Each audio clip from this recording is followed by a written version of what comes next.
ನಮಸ್ಕಾರ ಸ್ನೇಹಿತರೆ ಹಾಗೂ ವಿದ್ಯಾರ್ಥಿಗಳೇ, ನಿಮ್ಮೆಲ್ಲರಿಗೂ PS ಎಜುಕೇಷನ್ ಇನ್ಫೋಟೆಕ್ ಚಾನಲ್ಗೆ ಹಾರ್ದಿಕವಾದಂತಹ ಸ್ವಾಗತ. ಸ್ನೇಹಿತರೆ, ನಾವು ರಾಜ್ಯಶಾಸ್ತ್ರ ವಿಷಯ ವಿಶ್ಲೇಷಣೆಯ ಚಟುವಟಿಕೆಯನ್ನು ಕಳೆದ 2-3 ವಿಡಿಯೋಗಳಲ್ಲಿ ನಾವು ಮಾಡ್ತಾ ಇದ್ವಿ. ಅದರಂತೆ ಇವತ್ತು ಆ 3ನೇ ಅಧ್ಯಾಯದ ಮುಂದುವರಿದ ಭಾಗವಾಗಿರುವಂತಹ ಭಾರತದ ಆಡಳಿತದ ಯಂತ್ರ ಎನ್ನುವ ಈ ಅಧ್ಯಾಯದಲ್ಲಿ ನಾವು ಈ ಹಿಂದೆ 2 ಟಾಪಿಕನ್ನು ಚರ್ಚೆ ಮಾಡಿದ್ವಿ. ಮೊದಲನೇದಾಗಿ ಆಡಳಿತದ ಅರ್ಥ ಮತ್ತು ಪಾತ್ರ, ಎರಡನೇದಾಗಿ ಅತ್ಯಂತ ಪ್ರಮುಖವಾಗಿರುವಂತಹ ನಾಗರಿಕ ಸೇವಾ ವರ್ಗ ಮತ್ತು ಅದರ ಲಕ್ಷಣಗಳನ್ನು ಚರ್ಚೆ ಮಾಡಿದ್ವಿ.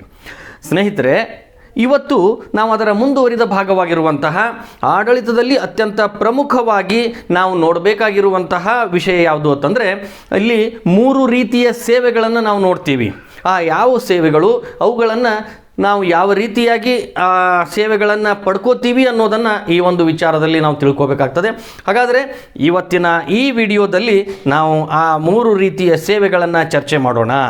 ಮೊದಲನೇದಾಗಿ, ಈ ಭಾರತದ ಆಡಳಿತ ಯಂತ್ರ ಎನ್ನುವಂತಹದ್ರಲ್ಲಿ 3 ರೀತಿಯ ಯಾವ ಸೇವೆಗಳನ್ನು ನಾವು ಚರ್ಚೆ ಮಾಡಬೇಕಾಗಿದೆ ಅಂತಂದರೆ, ಮೊದಲನೇದಾಗಿ ಅಖಿಲ ಭಾರತೀಯ ಸೇವೆಗಳು, ಅಂದರೆ ಆಲ್ ಇಂಡಿಯಾ ಸರ್ವಿಸಸ್ ಅಂತ ನಾವು ಇವನ್ನ ಕರಿತೀವಿ.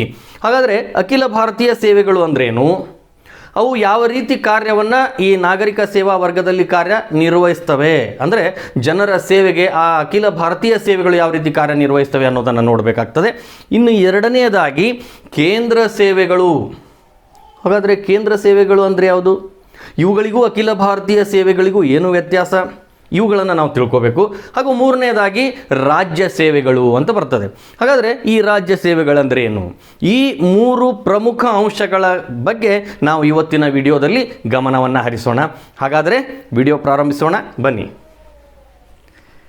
ಮೊದಲನೇದಾಗಿ, ಈ ಅಖಿಲ ಭಾರತೀಯ ಸೇವೆಗಳು ಅಥವಾ ಆಲ್ ಇಂಡಿಯಾ ಸರ್ವಿಸಸ್ ಅಂತ ಏನು ಕರಿತೀವಿ, ಈ ಅಖಿಲ ಭಾರತೀಯ ಸೇವೆಗಳು ಅಂದರೆ ಇವು ಯಾವಾಗ ಪ್ರಾರಂಭ ಆಯಿತು, ಯಾರು ಪ್ರಾರಂಭಿಸಿದರು, ಹಾಗೂ ಇವುಗಳ ಮಹತ್ವ ಏನು, ಇವುಗಳು ಯಾಕಾಗಿ ಪ್ರಾರಂಭಿಸಿತು ಅನ್ನೋದನ್ನು ನಾವು ಚರ್ಚೆ ಮಾಡಬೇಕು. ಅಂದರೆ ಆಡಳಿತಾತ್ಮಕ ಸುಧಾರಣಾ ಆಯೋಗ 1969 ಪ್ರಕಾರ ಒಂದು ಮಾತು ಬರ್ತದೆ, ಅಂದರೆ ಅದರಲ್ಲಿ ಉಲ್ಲೇಖ ಬರ್ತದೆ. ಯಾವುದು, ಆಡಳಿತಾತ್ಮಕ ಸುಧಾರಣಾ ಆಯೋಗದಲ್ಲಿ ಏನು ಅಂದರೆ, ಅಖಿಲ ಭಾರತ ಸೇವೆಗಳನ್ನು ಹೊಂದಿರುವಂತಹ ಉದ್ದೇಶ ಏನು ಅಂತಂದರೆ, ಮುಖ್ಯವಾಗಿ ಎಲ್ಲ ರಾಜ್ಯಗಳ ಆಡಳಿತದಲ್ಲಿ ಉನ್ನತ ಹುದ್ದೆಗಳಲ್ಲಿ ಏಕ ರೀತಿಯ ಶ್ರೇಷ್ಠತೆಯ ಮಟ್ಟವನ್ನು ಒದಗಿಸುವುದರ ಜೊತೆಗೆ ರಾಜ್ಯಗಳು ಮತ್ತು ಕೇಂದ್ರಗಳ ನಡುವೆ ಅನುಭವಗಳನ್ನು ಬದಲಾಯಿಸಿಕೊಳ್ಳುವುದೇ ಇದರ ಮುಖ್ಯ ಉದ್ದೇಶ ಆಗಿದೆ. ಅಂದರೆ ಈ ಅಖಿಲ ಭಾರತೀಯ ಸೇವೆಗಳನ್ನು ಯಾಕೆ ಸ್ಥಾಪನೆ ಮಾಡಲಾಯಿತು ಅಂತಂದರೆ, ಅದಕ್ಕೆ ಆ ಆಡಳಿತ ಸುಧಾರಣಾ ಆಯೋಗದಲ್ಲಿ ಉಲ್ಲೇಖವನ್ನು ಕೊಡ್ತಾರೆ. ಯಾಕೆ ಇದನ್ನು ನಾವು ಸ್ಥಾಪನೆ ಮಾಡಿದ್ವಿ ಅಂದರೆ, ಮುಖ್ಯವಾಗಿ ರಾಜ್ಯಗಳ ಮತ್ತು ಕೇಂದ್ರಗಳ, ಅಂದರೆ ಇಡೀ ಎಲ್ಲ ಮಟ್ಟದಲ್ಲಿ ಉನ್ನತ ಹುದ್ದೆಗಳನ್ನು ಏಕ ರೀತಿಯ ಶ್ರೇಷ್ಠತೆಯನ್ನು ತರುವ ಸಲುವಾಗಿ ಈ ಅಖಿಲ ಭಾರತೀಯ ಸೇವೆಗಳನ್ನು ಸ್ಥಾಪನೆ ಮಾಡಲಾಯಿತು ಅಂತ ಆ 1969 ಆಡಳಿತಾತ್ಮಕ ಸುಧಾರಣಾ ಆಯೋಗದಲ್ಲಿ ನಾವು ಗಮನಿಸಬಹುದು. ಇನ್ನು ಅಖಿಲ ಭಾರತದ ಸೇವೆಗಳು ಅಂದರೆ ಯಾವುವು ಅನ್ನೋದನ್ನು, ಅಥವಾ ಅದರ ಬಗ್ಗೆ ಕಂಪ್ಲೀಟಾಗಿ ನಾವು ಚರ್ಚೆ ಮಾಡಬೇಕು ಅಂದರೆ, ಇದು ಯಾವ ಒಂದು ಸಂವಿಧಾನದ ವಿಧಿಯ ಪ್ರಕಾರ ಇದನ್ನು ಜಾರಿ ಮಾಡಲಾಯಿತು ಅನ್ನೋದನ್ನು ನಾವು ಚರ್ಚೆ ಮಾಡಬೇಕಾದ್ರೆ, ಭಾರತದ ಸಂವಿಧಾನದ ಭಾಗ 14ರ ಪರಿಚ್ಛೇದ 312ರಲ್ಲಿ ಈ ರಾಜ್ಯಗಳು ಮತ್ತು ಕೇಂದ್ರಾಡಳಿತದ ಪ್ರದೇಶಗಳಲ್ಲಿ ಅಖಿಲ ಭಾರತೀಯ ಸೇವೆಗಳಿಗೆ ಅವಕಾಶವನ್ನು ಕಲ್ಪಿಸಿಕೊಟ್ಟಿದೆ.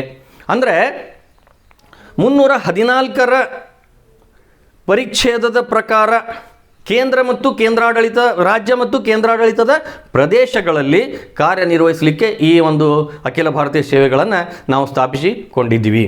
ಹಾಗಾದರೆ ಈ ನಾಗರಿಕ ಸೇವೆಗಳಲ್ಲಿ ಅಖಿಲ ಭಾರತದ ಸೇವೆಗಳು ಏನಾಗ್ತವೆ ಅಂದರೆ, ಅತ್ಯಂತ ಪ್ರಮುಖ ಪ್ರಧಾನ ಪಾತ್ರವನ್ನು ವಹಿಸುತ್ತವೆ. ಏಕೆಂದರೆ ಇವು ಅತ್ಯಂತ ಹೆಚ್ಚಿನ ಉನ್ನತ ಮಟ್ಟದ ಹುದ್ದೆಗಳಾಗಿರ್ತವೆ. ನೀವು ನೋಡಿರ್ಬೋದು, ಅಖಿಲ ಭಾರತೀಯ ಸೇವೆಗಳು ಕೇಂದ್ರ ಸೇವೆಗಳಿಗಿಂತಲೂ ಮತ್ತು ರಾಜ್ಯ ಸೇವೆಗಳಿಗಿಂತಲೂ ಉನ್ನತವಾದ ಅನ್ನೋಕ್ಕಿಂತ ಉನ್ನತವಾದ ಅಂದರೆ ಶ್ರೇಷ್ಠ ಮಟ್ಟದ ಒಂದು ಹುದ್ದೆಗಳಾಗಿರ್ತವೆ. ಹಾಗಾದರೆ ಈ ಸೇವೆಗಳಿಗೆ ಭಾರತೀಯ ಮಟ್ಟದಲ್ಲಿ ಅಭ್ಯರ್ಥಿಗಳನ್ನು ಆಯ್ಕೆ ಮಾಡಿ ಕೇಂದ್ರ ಮತ್ತು ರಾಜ್ಯ ಸರ್ಕಾರಗಳ ಹುದ್ದೆಗೆ ನೇಮಕ ಮಾಡಬಹುದಾಗಿದೆ. ಅಂದರೆ ಇದು ನೇಮಕ ಆಗೋದು ಇಡೀ ರಾಷ್ಟ್ರ ಮಟ್ಟದಲ್ಲಿ. ಈ ನೇಮಕಾತಿಯನ್ನು ಯಾರು ಬಳಸಿಕೊಳ್ಬಹುದು ಅಥವಾ ಇವರನ್ನು ಯಾರು ತಮ್ಮ ಸೇವೆಗೆ ತೆಗೆದುಕೊಳ್ಬಹುದು ಅಂತಂದರೆ ರಾಜ್ಯ ಹಾಗೂ ಕೇಂದ್ರ ಸರ್ಕಾರಗಳೆರಡೂ ಕೂಡ ಸರ್ಕಾರಗಳು ಇವುಗಳನ್ನು ಬಳಸಿಕೊಳ್ಳಬಹುದಾಗಿದೆ. ಹಾಗಾದರೆ ಪ್ರಸ್ತುತ ಭಾರತದಲ್ಲಿ ಎಷ್ಟು ರೀತಿಯ ಈ ಅಖಿಲ ಭಾರತೀಯ ಸೇವೆಗಳನ್ನು ನಾವು ಸ್ಥಾಪನೆ ಮಾಡಿದ್ವಿ ಅಥವಾ ಅವುಗಳನ್ನು ಬಳಸ್ಕೊಳ್ತಾ ಇದ್ವಿ ಅಂದರೆ ಎಷ್ಟು ರೀತಿಯ ಸೇವೆಗಳು ಹೊಂದಿದೆ ಈಗ ಅಂದರೆ ಪ್ರಸ್ತುತ ಭಾರತದಲ್ಲಿ 3 ರೀತಿಯ ಅಖಿಲ ಭಾರತೀಯ ಸೇವೆಗಳನ್ನು ನಾವು ನೋಡ್ತೀವಿ. ಹಾಗಾದರೆ ಅವು ಯಾವುವು? ಮೊದಲನೆಯದಾಗಿ ಭಾರತೀಯ ಆಡಳಿತ ಸೇವೆಗಳು ಅಂದರೆ ಇಂಡಿಯನ್ ಅಡ್ಮಿನಿಸ್ಟ್ರೇಟಿವ್ ಸರ್ವೀಸಸ್, ಇದನ್ನು ನಾವು ಶಾರ್ಟ್ ಫಾರ್ಮಲ್ಲಿ IAS ಅಂತ ಕರಿತೀವಿ. IAS ಭಾರತೀಯ ಆಡಳಿತ ಸೇವೆಗಳು. ಇನ್ನು ಎರಡನೆಯದಾಗಿ ಭಾರತೀಯ ಪೊಲೀಸ್ ಸೇವೆ, ಇಂಡಿಯನ್ ಪೊಲೀಸ್ ಸರ್ವೀಸಸ್ ಅಥವಾ ಇದನ್ನು ನಾವು ಶಾರ್ಟಾಗಿ IPS ಅಂತ ಕರಿತೀವಿ. ಇನ್ನು ಮೂರನೆಯದಾಗಿ ಭಾರತೀಯ ಅರಣ್ಯ ಸೇವೆಗಳು, ಇದನ್ನು IFS ಅಂತ ಕರೀತಾರೆ ಅಥವಾ ಇಂಡಿಯನ್ ಫಾರೆಸ್ಟ್ ಸರ್ವೀಸಸ್ ಅಂತ ಕರಿತೀವಿ.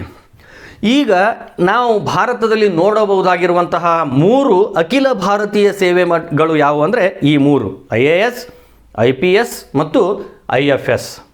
ಹಾಗಾದರೆ ಇವರನ್ನು ಯಾರು ಬಳಸ್ಕೊಳ್ತಾರೆ, ಯಾವ ರೀತಿ ಕಾರ್ಯನಿರ್ವಹಿಸ್ತಾರೆ ಅನ್ನೋದನ್ನು ನೋಡಬೇಕು ಅಂದರೆ ಈ ಸಿಬ್ಬಂದಿ ವರ್ಗದವರ ಸೇವೆಗಳನ್ನು ಕೇಂದ್ರ ಅಥವಾ ರಾಜ್ಯ ಸರ್ಕಾರಗಳೆರಡೂ ಉಪಯೋಗಿಸಿಕೊಳ್ಳಬಹುದು. ಯಾರು ಇದನ್ನು ಈ ಸೇವೆಗಳನ್ನು ಬಳಸ್ಕೊಳ್ಬೋದು ಅಂತಂದರೆ ಕೇಂದ್ರ ಸರ್ಕಾರವೂ ಬಳಸಿಕೊಳ್ಬೋದು, ರಾಜ್ಯ ಸರ್ಕಾರವೂ ಕೂಡ ಈ ಸೇವೆಗಳನ್ನು ಬಳಸಿಕೊಳ್ಳಬಹುದಾಗಿದೆ.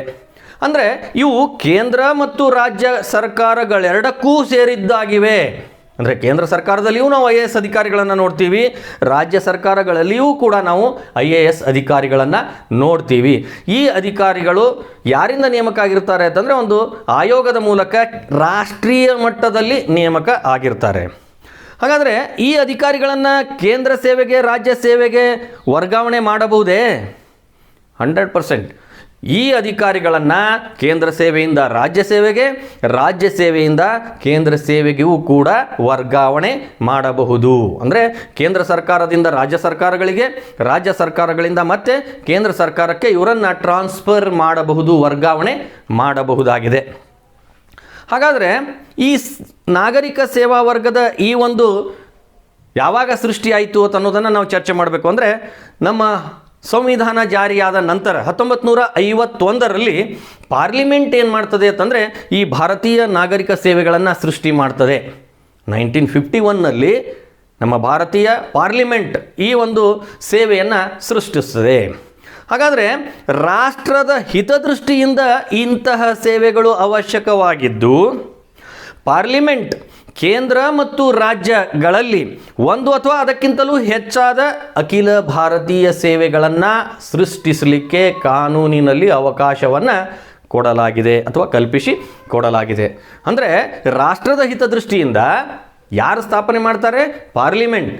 ಕೇಂದ್ರ ಮತ್ತು ರಾಜ್ಯಗಳಲ್ಲಿ ಅಥವಾ ಅದಕ್ಕಿಂತ ಹೆಚ್ಚಾದಲ್ಲಿ ಈ ಅಖಿಲ ಭಾರತೀಯ ಸೇವೆಗಳನ್ನು ಕಾರ್ಯನಿರ್ವಹಿಸಲಿಕ್ಕೆ ಸೃಷ್ಟಿಯನ್ನು ಮಾಡುವಂತಹ ಅವಕಾಶ ಕಲ್ಪಿಸಿ ಕೊಡಲಾಗಿದೆ. ಭಾರತದ ಸಂವಿಧಾನದ ಪರಿಚ್ಛೇದ 312 ಉಪನಿಯಮ 1ರ ಪ್ರಕಾರ ರಾಜ್ಯಸಭೆಯಲ್ಲಿ ನಡಾವಳಿಯೊಂದು ಅಂಗೀಕಾರಗೊಳ್ಳಬೇಕು. ಆ ರಾಜ್ಯಸಭೆಯಲ್ಲಿ ನಡಾವಳಿ ಅಂಗೀಕಾರಗೊಳ್ಳಬೇಕಾದರೆ ಹಾಜರಿದ್ದ ಸದಸ್ಯರಲ್ಲಿ 2/3ಕ್ಕಿಂತ ಕಡಿಮೆ ಇಲ್ಲದಂತೆ ಬೆಂಬಲಿಸಿ ಮತ ಚಲಾಯಿಸಬೇಕಾಗುತ್ತದೆ. ಅಂದರೆ ಯಾವುದೋ ಒಂದು ಹೊಸ ಅಖಿಲ ಭಾರತೀಯ ಸೇವೆಯನ್ನು ಸೃಷ್ಟಿಸಬೇಕಾದರೆ ಭಾರತದ ಸಂವಿಧಾನದಲ್ಲಿ ಅದಕ್ಕೆ ಅವಕಾಶ ಇದೆ. 312 ಉಪನಿಯಮ 1 ಅದು ಏನು ಹೇಳ್ತದೆ ಅಂದರೆ ರಾಜ್ಯಸಭೆಯಲ್ಲಿ ಒಂದು ಮಸೂದೆಯನ್ನು ನಡಾವಳಿಯನ್ನು ಅಲ್ಲಿ ಅಂಗೀಕಾರ ಮಾಡಬೇಕು. ಏನಾಗಿ ಅಂಗೀಕಾರ ಮಾಡಬೇಕು, ಅದು ಯಾವ ರೀತಿ ಅಂಗೀಕಾರ ಮಾಡಬೇಕು ಅಂದರೆ ಕೇವಲ ಸಾದಾ ಬಹುಮತ ಅಲ್ಲ, 2/3 ಅಂದರೆ ಆ ಸಭೆಯಲ್ಲಿ ಹಾಜರಿರುವಂತಹ ಸದಸ್ಯರ 2/3ಕ್ಕಿಂತಲೂ ಕಡಿಮೆ ಇಲ್ಲದಂತೆ ಆ ಒಂದು ನಡಾವಳಿಗೆ ಬೆಂಬಲಿಸಿ ಮತ ಚಲಾಯಿಸಬೇಕಾಗ್ತದೆ. ಹೀಗೆ ಅಖಿಲ ಭಾರತೀಯ ಸೇವೆಗಳನ್ನು ನಾವು ಸೃಷ್ಟಿ ಮಾಡಿ ಕೇಂದ್ರ ಮತ್ತು ರಾಜ್ಯ ಸರ್ಕಾರಗಳೆರಡರಲ್ಲಿಯೂ ಕೂಡ ನಾವು ಇವರ ಸೇವೆಯನ್ನು ಸಲ್ಲಿಸ್ತಾ ಇರೋದನ್ನು ನಾವು ನೋಡ್ತೀವಿ. ನೀವು ಆವಾಗ ಕೇಳಿರ್ಬೋದು, ಟಾಪರ್ಸ್ ಲಿಸ್ಟ್ ಬರ್ತಿರ್ತದೆ, ರ್ಯಾಂಕ್ಗಳನ್ನು ಪೇಪರ್ನಲ್ಲಿ, ನ್ಯೂಸ್ನಲ್ಲಿ, ಚಾನಲ್ನಲ್ಲಿ ಬಿಡ್ತಿರ್ತಾರೆ. UPSCಯಲ್ಲಿ ಎಷ್ಟನೇ ರ್ಯಾಂಕ್, ನಮ್ಮ ಕರ್ನಾಟಕದಿಂದ ಇಷ್ಟು ಜನ UPSCಯಲ್ಲಿ ಆಯ್ಕೆ. ಇವರೆಲ್ಲರೂ ಯಾವ ರೀತಿಯಾಗಿ ಆಯ್ಕೆ ಆಗಿರ್ತಾರೆ? IAS ಅಧಿಕಾರಿಯಾಗಿ, IPS ಅಧಿಕಾರಿಯಾಗಿ ಆಯ್ಕೆ ಆಗ್ತಾರೆ ಅಂತಂದರೆ, UPSC ಒಂದು ರಾಷ್ಟ್ರ ಮಟ್ಟದಲ್ಲಿ ಪರೀಕ್ಷೆಗಳನ್ನು, ಸ್ಪರ್ಧಾತ್ಮಕ ಪರೀಕ್ಷೆಗಳನ್ನು ನಡೆಸ್ತದೆ. ಆ ಸ್ಪರ್ಧಾತ್ಮಕ ಪರೀಕ್ಷೆಗಳಲ್ಲಿ ಈ ಒಂದು ಅಭ್ಯರ್ಥಿಗಳು, ವಿವಿಧ ಪದವಿಗಳನ್ನು ಪಡೆದಂಥ ಅಭ್ಯರ್ಥಿಗಳು ಅದಕ್ಕೆ ಸ್ಪರ್ಧೆಯನ್ನು ಮಾಡಿರ್ತಾರೆ ಅಥವಾ ಪರೀಕ್ಷೆಯನ್ನು ಬರೀತಾರೆ. ಅಲ್ಲಿ ಆಯ್ಕೆಯಾದಂಥವರನ್ನು ರ್ಯಾಂಕ್ಗಳ ಮೂಲಕ ಅಲ್ಲಿ ಆಯ್ಕೆ ಮಾಡಿ ಆ ಕೇಂದ್ರ ಸರ್ಕಾರಗಳಿಗಾಗಿರ್ಬೋದು ಅಥವಾ ರಾಜ್ಯ ಸರ್ಕಾರಗಳಿಗೆ ನೇಮಕಾತಿಯನ್ನು ಮಾಡ್ತಾರೆ. ಇದಿಷ್ಟು ಅಖಿಲ ಭಾರತೀಯ ಸೇವೆಗೆ ಸಂಬಂಧಪಟ್ಟಂತಹ ವಿಷಯ. ಇನ್ನು ಇನ್ನೊಂದು ಪ್ರಮುಖವಾಗಿರುವಂತಹ ಸೇವೆ ಯಾವುದು ಅಂದರೆ ಕೇಂದ್ರ ಸೇವೆಗಳು. ಇದನ್ನು ನಾವು ಸೆಂಟ್ರಲ್ ಸರ್ವಿಸ್ ಅಂತ ಕರಿತೀವಿ, ಸೆಂಟ್ರಲ್ ಸರ್ವಿಸಸ್ ಅಂತಲೂ ಕರಿತೀವಿ. ಏನಿದು ಕೇಂದ್ರ ಸೇವೆ? ಯಾಕೆ ಇದನ್ನು ಅಖಿಲ ಭಾರತೀಯ ಸೇವೆ ಬೇರೆ, ಕೇಂದ್ರ ಸೇವೆ ಬೇರೆ ಮತ್ತು ರಾಜ್ಯ ಸೇವೆ ಬೇರೆ ಅಂತ ಕರಿತೀವಿ? ಇದನ್ನು ನಾವು ತಿಳ್ಕೊಬೇಕಾಗ್ತದೆ. ಹಾಗಾದರೆ ಕೇಂದ್ರ ಸೇವೆಗಳು ಅಂದರೆ ಏನು? ನಿಮಗೆ ಗೊತ್ತಿರ್ಬೋದು, ನಮ್ಮ ಭಾರತ ಎಂತಹ ರಾಷ್ಟ್ರವಾಗಿದೆ? ರೈಟ್, ಸಂಯುಕ್ತ ರಾಷ್ಟ್ರ. ಅಂದರೆ ನಮ್ಮದು ಫೆಡರಲ್ ಗೌರ್ಮೆಂಟ್ ಹೊಂದಿರುವಂತಹ ರಾಷ್ಟ್ರ, 2 ಸರ್ಕಾರಗಳನ್ನು ಹೊಂದಿರುವಂತಹ ರಾಷ್ಟ್ರ. ನೀವು ನೋಡಿರ್ಬೋದು, ನಾವು ಪ್ರಥಮ PUCಯಲ್ಲಿ ಅಧ್ಯಯನ ಮಾಡಿದ್ವಿ. ಇಡೀ ರಾಷ್ಟ್ರಕ್ಕೆ ಸಂಬಂಧಪಟ್ಟಂತೆ ಕೇಂದ್ರ ಸರ್ಕಾರ, ಆಯಾ ರಾಜ್ಯಗಳಿಗೆ ಸಂಬಂಧಪಟ್ಟಂತೆ ರಾಜ್ಯ ಸರ್ಕಾರ. ಹೀಗೆ 2 ಸರ್ಕಾರಗಳನ್ನು ನಾವು ನಮ್ಮ ರಾಜ್ಯದಲ್ಲಿ ಅಥವಾ ನಮ್ಮ ರಾಷ್ಟ್ರದಲ್ಲಿ ನೋಡ್ತೀವಿ. ಹಾಗಾಗಿ ಭಾರತವು ಸಂಯುಕ್ತ ರಾಷ್ಟ್ರವಾಗಿದ್ದು ಕೇಂದ್ರ ಪಟ್ಟಿಯಲ್ಲಿ ಬರುವ ವಿಷಯಗಳ ಬಗ್ಗೆ ನಿಮಗೆ ಗೊತ್ತಿರ್ಬೋದು. ಕೇಂದ್ರ ಪಟ್ಟಿ, ರಾಜ್ಯ ಪಟ್ಟಿ, ಸಮವರ್ತಿ ಪಟ್ಟಿ ಅಂತ 3 ಪಟ್ಟಿಗಳನ್ನು ನಾವು ನೋಡ್ತೀವಿ. ಯಾಕೆ ಹೀಗೆ 3 ಪಟ್ಟಿಗಳನ್ನು ಮಾಡಲಾಗಿದೆ? ಇದು ಬಹುಶಃ ನಿಮಗೆ ಭಾರತ ಸರ್ಕಾರದ 1935ರ ಕಾಯ್ದೆಯಲ್ಲಿಯೇ ಇವುಗಳನ್ನು ನಾವು ನೋಡ್ತೀವಿ. ಯಾವುದು ಕೇಂದ್ರ ಪಟ್ಟಿ? ಕೇಂದ್ರ ಪಟ್ಟಿ ಅಂದರೆ ಕೇಂದ್ರ ಸರ್ಕಾರದ ಅಧೀನದಲ್ಲಿ ಬರುವಂತಹ ವಿಷಯಗಳ ಪಟ್ಟಿ. ಅಂದರೆ ಕೇಂದ್ರ ಸರ್ಕಾರದ ಕಂಟ್ರೋಲ್ನಲ್ಲಿ ಬರುವಂತಹದ್ದು, ಕೇಂದ್ರ ಸರ್ಕಾರದ ಇಲಾಖೆಗಳು ಅಂದರೆ ಅಧೀನದಲ್ಲಿ ಬರುವಂತಹ ಇಲಾಖೆಗಳನ್ನು ನಾವು ಏನಂತ ಕರಿತೀವಿ ಅಂದರೆ ಕೇಂದ್ರ ಪಟ್ಟಿಯಲ್ಲಿ ಬರುವ ವಿಷಯಗಳು ಅಂತ ಕರಿತೀವಿ. ಭಾರತ ಏನಾಗಿದೆ, ನಿಮಗೆ ಆವಾಗಲೇ ಹೇಳಿದಂತೆ ಸಂಯುಕ್ತ ರಾಷ್ಟ್ರ ಆಗಿದೆ. ಇಲ್ಲಿ ಕೇಂದ್ರ ಪಟ್ಟಿಯಲ್ಲಿ ಬರುವಂತಹ ವಿಷಯಗಳ ಬಗ್ಗೆ ಸೇವೆಯನ್ನು ಸಲ್ಲಿಸಲಿಕ್ಕೆ, ಅಂದರೆ ಆ ಇಲಾಖೆಗಳಲ್ಲಿ ಸೇವೆ ಸಲ್ಲಿಸಲಿಕ್ಕೆ ನೇಮಕ ಮಾಡಬೇಕಾಗ್ತದೆ. ಹಾಗಾಗಿ ಅಲ್ಲಿ ಏನು ಸೃಷ್ಟಿ ಮಾಡಲಾಗಿದೆ ಅಂದರೆ ಕೇಂದ್ರ ಸೇವೆಗಳನ್ನು ಸೃಷ್ಟಿ ಮಾಡಲಾಗಿದೆ. ಈ ಕೇಂದ್ರೀಯ ಸೇವೆಯು ಪ್ರತ್ಯೇಕವಾಗಿರುವಂತಹ ಸಿಬ್ಬಂದಿಯವರಿಂದ ನಿರ್ವಹಣೆ ಮಾಡಲಾಗ್ತದೆ. ಅಂದರೆ ಆಯಾ ಇಲಾಖಾವಾರು ಹಾಗೂ ಆಯಾ ಸರ್ಕಾರಕ್ಕೆ ಮಾತ್ರ ಸಂಬಂಧಪಟ್ಟಂತೆ, ಅಂದರೆ ಕೇಂದ್ರ ಸರ್ಕಾರಕ್ಕೆ ಸಂಬಂಧಪಟ್ಟಂತೆ ಪ್ರತ್ಯೇಕವಾರು ಸಿಬ್ಬಂದಿ, ಅಂದರೆ ಪ್ರತ್ಯೇಕವಾಗಿರುವ ಸಿಬ್ಬಂದಿಯನ್ನು ಅಲ್ಲಿ ನೇಮಕ ಮಾಡಿ ನಿರ್ವಹಣೆ ಮಾಡಲಾಗ್ತದೆ. ಹಾಗಾದರೆ ಈ ಕೇಂದ್ರ ಸೇವೆ ಸೃಷ್ಟಿ ಯಾವ ರೀತಿ ಆಯಿತು, ಯಾವ ವಿಧಿಯ ಪ್ರಕಾರ ಆಯಿತು, ಯಾವ ಕಾನೂನಿನ ಪ್ರಕಾರ ಆಯಿತು ಅಂತ ನಾವು ಚರ್ಚೆ ಮಾಡಬೇಕು ಅಂತಂದರೆ, ಸಂವಿಧಾನದ 312ನೇ ಪರಿಚ್ಛೇದವು ಕೇಂದ್ರೀಯ ಆಡಳಿತಾತ್ಮಕ ಇಲಾಖೆಗಳಲ್ಲಿ ಇಂತಹ ಸೇವೆಗಳನ್ನು ಸೃಷ್ಟಿ ಮಾಡಲಿಕ್ಕೆ ಪಾರ್ಲಿಮೆಂಟಿಗೆ ಅಧಿಕಾರವನ್ನು ನೀಡಿದೆ. ನಿಮ್ಗೆ ಗೊತ್ತಿರ್ಬೋದು, ನಮ್ಮಲ್ಲಿ ಯಾವುದೇ ಸೇವೆಗಳನ್ನು ಸೃಷ್ಟಿ ಮಾಡಬೇಕು, ಹೊಸ ಕಾನೂನನ್ನು ರಚನೆ ಮಾಡಬೇಕು ಅಂತಂದರೆ ಅದಕ್ಕೆ ಪ್ರಮುಖ ಯಾರು ಮಾಡ್ತಾರೆ ಅಂತಂದರೆ ಪಾರ್ಲಿಮೆಂಟ್ ಮಾಡ್ತದೆ, ಅಥವಾ ಅದನ್ನು ನಾವು ಸಂಸತ್ತು ಅಂತ ಕರಿತೀವಿ, ಆ ಸಂಸತ್ತು ಮಾಡ್ತದೆ. ಹಾಗಾಗಿ ಸಂವಿಧಾನದ 312ನೇ ಪರಿಚ್ಛೇದ ಕೇಂದ್ರ ಆಡಳಿತಾತ್ಮಕ ಇಲಾಖೆಗಳಲ್ಲಿ ಸೇವೆ ಸಲ್ಲಿಸಲಿಕ್ಕೆ ಆ ಸೇವೆಗಳನ್ನು ಸೃಷ್ಟಿ ಮಾಡುವ ಅಧಿಕಾರ ಯಾರಿಗೆ ನೀಡಿದೆ ಅಂದರೆ ಪಾರ್ಲಿಮೆಂಟಿಗೆ ಆ ಅವಕಾಶವನ್ನು ನೀಡಿದೆ. ಸರಿ, ಈ ಸೇವೆಗಳಿಗೆ ನೇಮಕಗೊಂಡಂತಹ ಅಧಿಕಾರಿಗಳು ವಿಶೇಷವಾಗಿ ಕೇಂದ್ರ ಸರ್ಕಾರದ ನಿಯಂತ್ರಣಕ್ಕೆ ಬರುತ್ತಾರೆ. ಅಂದರೆ ಕೇಂದ್ರ ಸೇವೆಗಳಲ್ಲಿ ಸೇವೆ ಸಲ್ಲಿಸುತ್ತಿರುವಂತಹ ಎಲ್ಲ ಸಿಬ್ಬಂದಿಗಳು ಯಾರ ಕಂಟ್ರೋಲ್ನಲ್ಲಿರ್ತಾರೆ, ಇವರ ಮೇಲೆ ಯಾರ ನಿಯಂತ್ರಣ ಇರ್ತದೆ ಅಂತಂದರೆ ಕೇಂದ್ರ ಸರ್ಕಾರದ ನಿಯಂತ್ರಣ ಇರ್ತದೆ. ಯಾಕೆ? ಇವರು ಕೇಂದ್ರ ಸೇವೆಗೆ ಸೇರಿದವರು, ಅಂದರೆ ಕೇಂದ್ರ ಸರ್ಕಾರದ ಅಧೀನದಲ್ಲಿ ಬರುವ ಇಲಾಖೆಗಳಲ್ಲಿ ಸೇವೆ ಸಲ್ಲಿಸುತ್ತಿರುವುದರಿಂದ ಇವರು ಯಾರ ಕಂಟ್ರೋಲ್ನಲ್ಲಿ ಬರ್ತಾರೆ ಅಂತಂದರೆ ಕೇಂದ್ರ ಸರ್ಕಾರದ ಕಂಟ್ರೋಲ್ನಲ್ಲಿ ಬರ್ತಾರೆ. ಇಲ್ಲಿ ಇವರ ಮೇಲೆ ರಾಜ್ಯ ಸರ್ಕಾರದ ಯಾವುದೇ ಅಧಿಕಾರ ನಡೆಯೋದಿಲ್ಲ. ಇದು ಓನ್ಲಿ ಅಂಡರ್ ಸೆಂಟ್ರಲ್ ಗೌರ್ಮೆಂಟ್. ನಿಮ್ಗೆ ಗೊತ್ತಿರ್ಬೋದು, ನಮ್ಮಲ್ಲಿ ರೈಲ್ವೆ ಇಲಾಖೆ ಇದೆ, ಪೋಸ್ಟಲ್ ಡಿಪಾರ್ಟ್ಮೆಂಟ್ ಇದೆ, ಟೆಲಿಕಾಂ ಡಿಪಾರ್ಟ್ಮೆಂಟ್ ಇದೆ. ಇಲ್ಲಿ ಕಾರ್ಯನಿರ್ವಹಿಸುವಂತಹ ಎಲ್ಲ ಸಿಬ್ಬಂದಿಗಳ ಕಂಟ್ರೋಲ್ ಸೆಂಟ್ರಲ್ ಗೌರ್ಮೆಂಟ್ ಮೇಲಿರ್ತದೆ. ಸೆಂಟ್ರಲ್ ಗೌರ್ಮೆಂಟ್ ಅವರ ಕಂಟ್ರೋಲ್ ಮಾಡ್ತಾರೆ ಅಥವಾ ಅವರ ಅಧೀನದಲ್ಲಿ ಇವರು ಕಾರ್ಯವನ್ನು ನಿರ್ವಹಿಸ್ತಾರೆ. ಇವರು ಕೇಂದ್ರ ಪಟ್ಟಿಯಲ್ಲಿ ಬರುವಂತಹ ಆಡಳಿತಾತ್ಮಕ ಅಧಿಕಾರವನ್ನು ಅನುಭವಿಸುತ್ತಾರೆ. ಇವರು ಯಾವ ಅಧಿಕಾರವನ್ನು ಅನುಭವಿಸ್ತಾರೆ ಅಂತಂದರೆ, ಕೇಂದ್ರ ಸರ್ಕಾರದ ಆ ಇಲಾಖೆಯ ಅಧಿಕಾರ, ಅಂದರೆ ಕೇಂದ್ರ ಸರ್ಕಾರದ ಅಧೀನದಲ್ಲಿ ಬರುವಂತಹ ಆಡಳಿತಾತ್ಮಕ ಅಧಿಕಾರವನ್ನು ಈ ಕೇಂದ್ರ ಸೇವೆಗೆ ಸೇರಿದಂತಹ ಸಿಬ್ಬಂದಿ ಏನು ಮಾಡ್ತಾರೆ, ಅನುಭವಿಸ್ತಾರೆ. ಹಾಗಾದರೆ ಇವರನ್ನು ಯಾವ ರೀತಿಯಾಗಿ ವರ್ಗ ಮಾಡಲಾಗಿರ್ತದೆ? ಎಲ್ಲ ಸಿಬ್ಬಂದಿಗಳು ಒಂದೇ ರೀತಿಯಾಗಿರ್ತಾರ? ನಾವು ಕಳೆದ ನಾಗರಿಕ ಸೇವಾ ವರ್ಗದ ಸಂದರ್ಭದಲ್ಲಿ ಚರ್ಚೆ ಮಾಡಿದ್ವಿ. ಬಹುಶಃ ತಮಗೆ ಗೊತ್ತಿರ್ಬೋದು, ಎರಡನೇ ಒಂದು ಪಾಯಿಂಟ್ ಬಂದಿತ್ತಲ್ಲಿ. ಯಾವುದು? ಶ್ರೇಣೀಕೃತ ವ್ಯವಸ್ಥೆ. ಆ ಶ್ರೇಣೀಕೃತ ವ್ಯವಸ್ಥೆಯ ಅಡಿಯಲ್ಲಿ, ಅಂದರೆ ಆ ಒಂದು ರೂಪದಲ್ಲಿ ಇಲ್ಲಿ ಏನು ಮಾಡ್ತದೆ ಅಂದರೆ, ಕೇಂದ್ರ ಸರ್ಕಾರದಲ್ಲಿಯೂ ಕೂಡ, ಕೇಂದ್ರ ಸೇವೆಗಳಲ್ಲಿಯೂ ಕೂಡ ನಾವು ನೋಡ್ತೀವಿ. ಅಂದರೆ ಕೇಂದ್ರೀಯ ಸೇವೆಗಳನ್ನು ದರ್ಜೆ 1, ದರ್ಜೆ 2, ದರ್ಜೆ 3, ದರ್ಜೆ 4 ಹೀಗೆ ವರ್ಗೀಕರಣ ಮಾಡ್ತಾರೆ. ಅಂದರೆ ಕ್ಲಾಸ್ 1, ಕ್ಲಾಸ್ 2, ಕ್ಲಾಸ್ 3, ಕ್ಲಾಸ್ 4, ಅಥವಾ ಇನ್ನೂ ಒಂದು ರೀತಿ ನಾವು ನೋಡಬೇಕು ಅಂದರೆ ಎ ವರ್ಗದ ಸಿಬ್ಬಂದಿ, ಬಿ ವರ್ಗದ ಸಿಬ್ಬಂದಿ, ಸಿ ವರ್ಗದ ಸಿಬ್ಬಂದಿ ಮತ್ತು ಡಿ ವರ್ಗದ ಸಿಬ್ಬಂದಿ. ಹೀಗೆ ಆ ಕೇಂದ್ರೀಯ ಸೇವೆಗಳಲ್ಲಿಯೂ ಕೂಡ ನಾವು ಸಿಬ್ಬಂದಿಗಳನ್ನು ವರ್ಗೀಕರಣ ಮಾಡಿರೋದನ್ನು ನಾವು ನೋಡ್ತೀವಿ. ಸರಿ, ಹಾಗಾದರೆ ಯಾವ ಕೇಂದ್ರ ಸೇವೆಗಳಿಗೆ ಸಂಬಂಧಪಟ್ಟಂಥವು? ಕೇಂದ್ರ ಸೇವೆಗಳಲ್ಲಿ ಪ್ರಮುಖವಾಗಿರುವಂತಹ ಯಾವ ವಿಷಯಗಳು ಒಳಗೊಂಡಿದೆ ಅನ್ನೋದನ್ನು ನಾವು ನೋಡಬೇಕು. ಅಂದರೆ ಮೊದಲನೆಯದಾಗಿ ಭಾರತೀಯ ವಿದೇಶಿ ಸೇವೆಗಳು, foreign services, Indian foreign services. ಅಂದರೆ ಇವತ್ತು ವಿದೇಶಾಂಗ ವ್ಯವಹಾರಗಳನ್ನು ಮಾಡಬೇಕು ಅಂದರೆ ಅದು ಯಾವುದೇ ರಾಜ್ಯ ಸರ್ಕಾರಕ್ಕೆ ಸಂಬಂಧಪಟ್ಟಿರೋದಿಲ್ಲ. ವಿದೇಶಾಂಗ ವ್ಯವಹಾರ ಅಂದರೆ ಬೇರೆ ದೇಶದ ಜೊತೆ ವ್ಯವಹಾರ ಮಾಡಬೇಕಾದ್ರೆ ಸಂಪೂರ್ಣವಾಗಿ ಅದು ಕೇಂದ್ರ ಸರ್ಕಾರದ ಇಲಾಖೆಗೆ ಸಂಬಂಧಪಟ್ಟಂಥ ವಿಷಯವಾಗಿದ್ದು, ಅಲ್ಲಿ ಇಂಡಿಯನ್ ಫಾರಿನ್ ಸರ್ವಿಸಸ್ ಅಥವಾ ಭಾರತೀಯ ವಿದೇಶಿ ಸೇವೆಗಳಿಗೆ ಸಂಬಂಧಪಟ್ಟ ಇಲಾಖೆಯನ್ನು ನಾವು ಕನ್ಸಲ್ಟ್ ಮಾಡಬೇಕಾಗ್ತದೆ. ಇನ್ನು ಭಾರತೀಯ ಲೆಕ್ಕ ಪರಿಶೋಧನಾ ಸೇವೆ, ಆಡಿಟರ್ ಆ್ಯಂಡ್ ಜನರಲ್, ಭಾರತೀಯ ಲೆಕ್ಕ ಪರಿಶೋಧನಾ ಸೇವೆಗಳು ಕೂಡ ಕೇಂದ್ರ ಸರ್ಕಾರಕ್ಕೆ ಸೇರಿದಂತಹ ಸೇವೆ ಆಗಿದೆ. ಇನ್ನು ಮೂರನೇದಾಗಿ ಭಾರತೀಯ ಕಂದಾಯ ಸೇವೆಗಳು, ಇಂಡಿಯನ್ ರೆವಿನ್ಯೂ ಸರ್ವಿಸಸ್ ಅಂತ ಬರ್ತದೆ. ಭಾರತೀಯ ಕಂದಾಯ ಸೇವೆಗಳು ಇದು ಕೂಡ ಕೇಂದ್ರ ಸರ್ಕಾರಕ್ಕೆ ಸಂಬಂಧಪಟ್ಟಂತಹ ಒಂದು ಇಲಾಖೆ ಆಗಿದೆ. ಇನ್ನು ಆವಾಗಲೇ ಹೇಳಿದಂತೆ ಭಾರತೀಯ ರೈಲ್ವೆ ಸೇವೆಗಳು, ಭಾರತೀಯ ರಕ್ಷಣಾ ಸೇವೆ, ಇಂಪಾರ್ಟೆಂಟ್ ಆಗಿರುವಂಥದ್ದು ಡಿಫೆನ್ಸ್, ಇಂಡಿಯನ್ ಡಿಫೆನ್ಸ್ ಸರ್ವಿಸಸ್ ಅಂತ ಏನು ಬರ್ತದೆ, ಮಿಲಿಟರಿ ಸರ್ವಿಸಸ್, ಇವೆಲ್ಲವೂ ಯಾವುದಕ್ಕೆ ಸಂಬಂಧಪಟ್ಟಿದೆ ಅಂದರೆ ಕೇಂದ್ರ ಸರ್ಕಾರಕ್ಕೆ ಸಂಬಂಧಪಟ್ಟಂತಹ ಇಲಾಖೆ. ಇವತ್ತು ಈ ಮಿಲಿಟರಿ ಸೇವೆ ಇದು ಯಾವುದಕ್ಕೆ?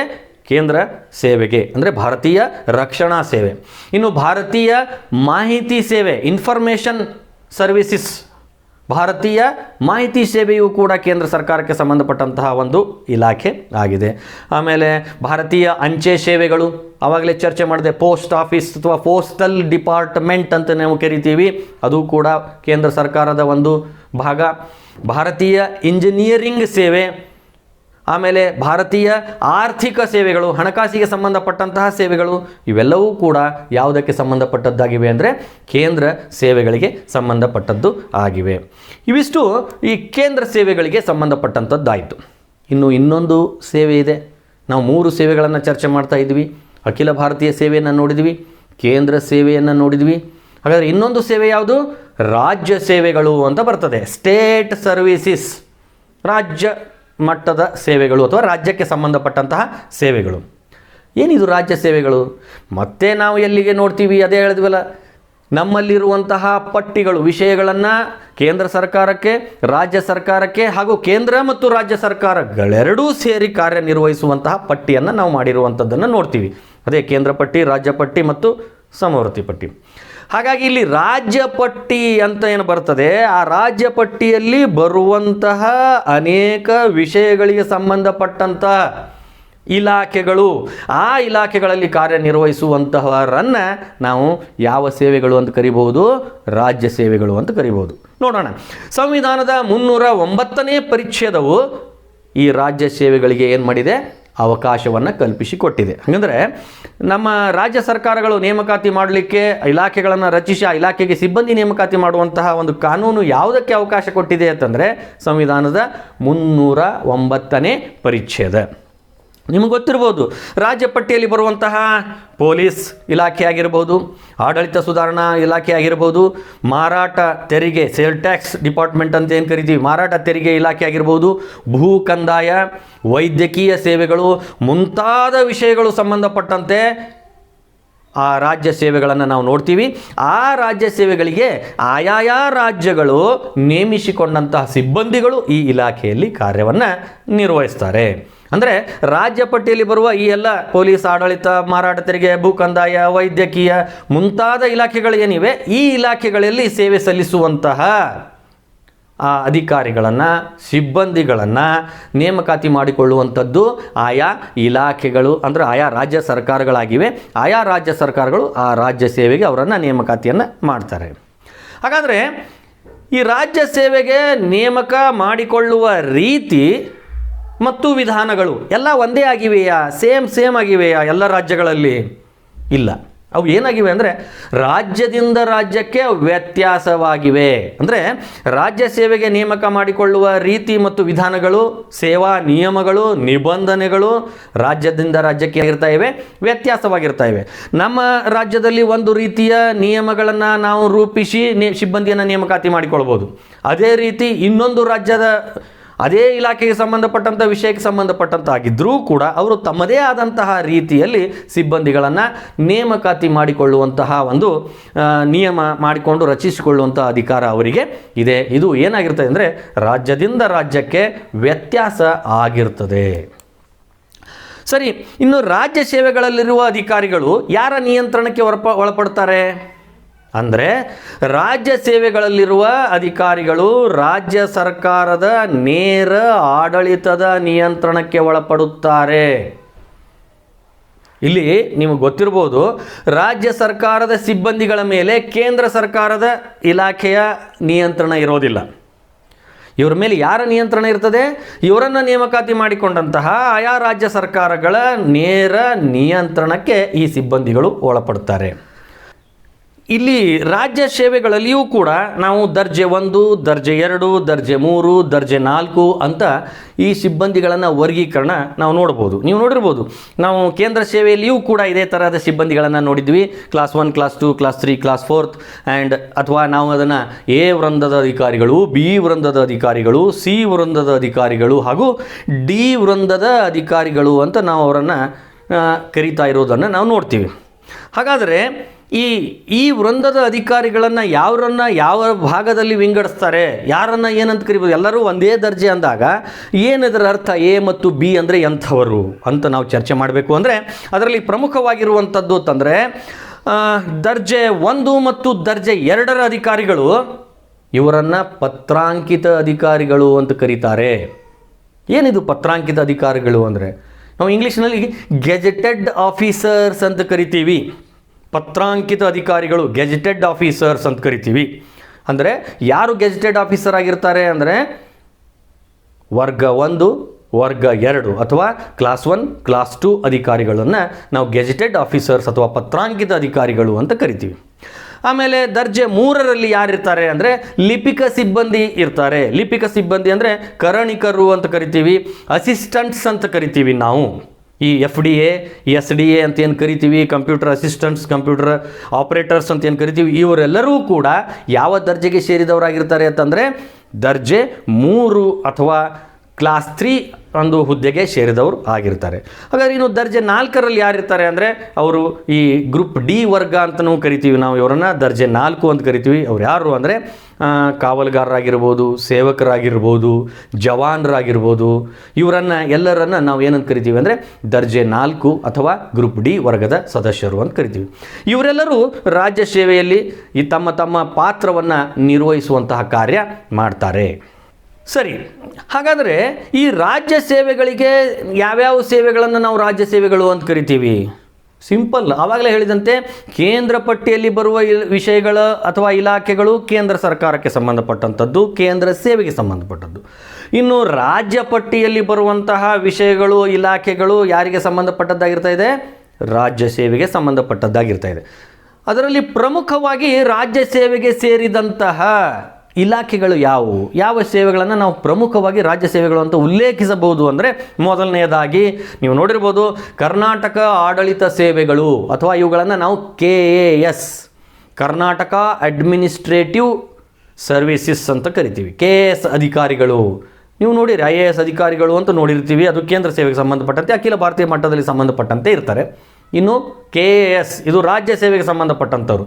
KAS ಅಧಿಕಾರಿಗಳು ಅಂತ ಕರಿತೀವಿ. ಅವ್ರು ಯಾರು ಅಂದರೆ ಕರ್ನಾಟಕ ಆಡಳಿತ ಸೇವೆಗೆ ಸಂಬಂಧಪಟ್ಟಂಥದ್ದು. ಇವರನ್ನು ನೇಮಕಾತಿ ಆಯಾ ರಾಜ್ಯ ಸರ್ಕಾರಗಳು ಸ್ಪರ್ಧಾತ್ಮಕ ಪರೀಕ್ಷೆಗಳನ್ನು ನಡೆಸುವುದರ ಮೂಲಕ ಆಯ್ಕೆ ಮಾಡ್ತಾರೆ. ಇನ್ನು ಕರ್ನಾಟಕ ರಾಜ್ಯ ಪೊಲೀಸ್ ಸೇವೆಗಳು, KPS ಅಂತ ಕರಿತೀವಿ, ಕರ್ನಾಟಕ ರಾಜ್ಯ ಪೊಲೀಸ್ ಸೇವೆಗಳು.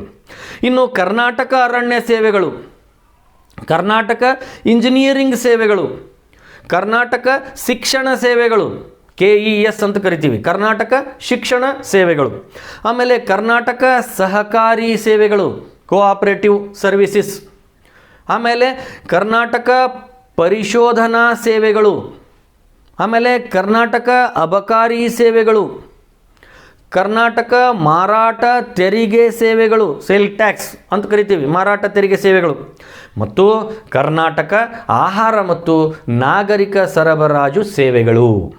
ಇವೆಲ್ಲವೂ ಕೂಡ ಪ್ರಮುಖವಾಗಿರುವ ರಾಜ್ಯ ಸೇವೆಗೆ ಸಂಬಂಧಪಟ್ಟಂತಹ ಒಂದು ವಿಷಯಗಳು ಅಥವಾ ಇಲಾಖೆಗಳು ಆಗಿವೆ. ಹೀಗೆ ನಾವು ಅತ್ಯಂತ ಪ್ರಮುಖವಾಗಿ ಭಾರತದಲ್ಲಿಯ ಸೇವೆಗಳನ್ನು ಪಟ್ಟಿ ಅಥವಾ ವರ್ಗೀಕರಣ ಮಾಡಬಹುದಾಗಿದೆ.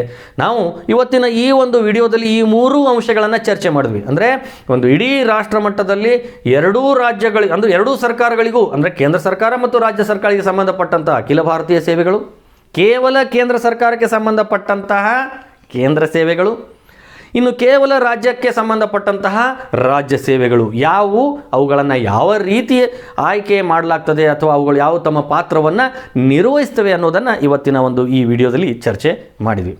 ಸ್ನೇಹಿತರೆ, ಈ ವಿಡಿಯೋ ನಿಮಗೆ ಇಷ್ಟ ಆದಲ್ಲಿ ದಯವಿಟ್ಟು ಲೈಕ್ ಬಟನನ್ನು ಒತ್ತಿ. ಏಕೆಂದರೆ ನೀವು ಕೊಡುವಂತಹ ಲೈಕು ನಮಗೇನಾಗ್ತದೆ ಅಂದರೆ ಸ್ಫೂರ್ತಿಯಾಗಿ ನಾವು ಉತ್ತಮವಾದಂತಹ ಒಂದು ವಿಡಿಯೋ ಮಾಡಿ ನಿಮ್ಮ ಮುಂದೆ ಪ್ರಸ್ತುತಪಡಿಸಲಿಕ್ಕೆ ಅದು ನಮಗೆ ಅತ್ಯಂತ ಪ್ರೋತ್ಸಾಹ ಆಗ್ತದೆ. ಹಾಗಾಗಿ ದಯವಿಟ್ಟು ಈ ಒಂದು ಚಾನಲನ್ನು ಸಬ್ಸ್ಕ್ರೈಬ್ ಮಾಡಿ. ನಾವು ಮುಂದೆ ಮಾಡುವ ಪ್ರತಿಯೊಂದು ವಿಡಿಯೋ ನಿಮಗೆ ನೋಟಿಫಿಕೇಷನ್ ಮೂಲಕ ಅವು ತಲುಪಲಿಕ್ಕೆ ಸಹಾಯ ಆಗ್ತದೆ. ಧನ್ಯವಾದಗಳು. ನಮಸ್ಕಾರ.